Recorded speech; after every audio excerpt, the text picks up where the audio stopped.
I feel like the hollowness in which you might be feeling, or some people might be feeling around this culture, is actually an immatureness or like a lack of knowledge. Our culture is so, and when I talk about our culture, I mean the modern Australian culture, it's so immature if you look at it in context of the world, but especially if you look at it into context for our ancestors' culture, which is 65 plus thousand years old. Now, the reality within that is that it's complex and rich and the knowledge is vast, and that's what makes it feel so whole. And this unwhole element that you may be feeling is probably that. It's that it hasn't evolved enough. It hasn't been around for long enough to have this fullness. It's like a half a moon instead of a full moon. It doesn't give you the same impact. It doesn't light you up the same way.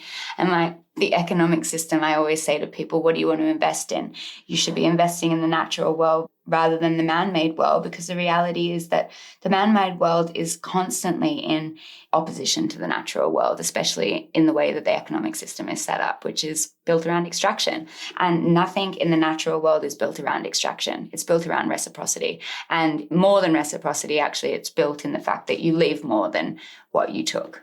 Better than you found it. Exactly.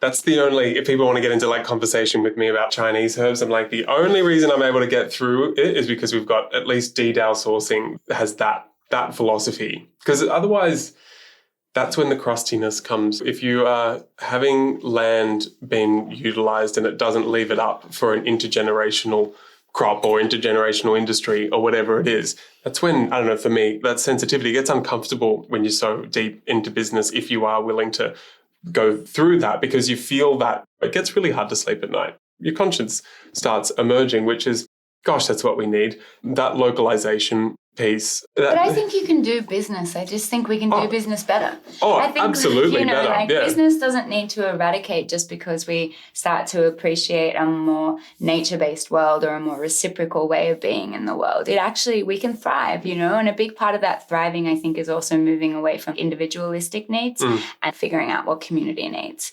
Well, what's a rhythm that allows that? Because where does that feedback loop from a local community come into it? Because that's, I don't know. For me, I think it's all about investing in your community rather than investing in yourself. Because at the end of the day, I could have bags full of gold and be standing on top of a mountain completely by myself, and I'll still be lonely. Or I can have a couple of dollars in a small little dilly bag and be surrounded by a group of people around the fire and feel happier than I've ever felt in my life. And we need to remember those moments. When we're with family, when we're with people, when we're in togetherness, we don't feel alone in the world. And that's why it's so important to invest in the people we love and our community, because that's what's going to make us feel the best that we can possibly feel in this world.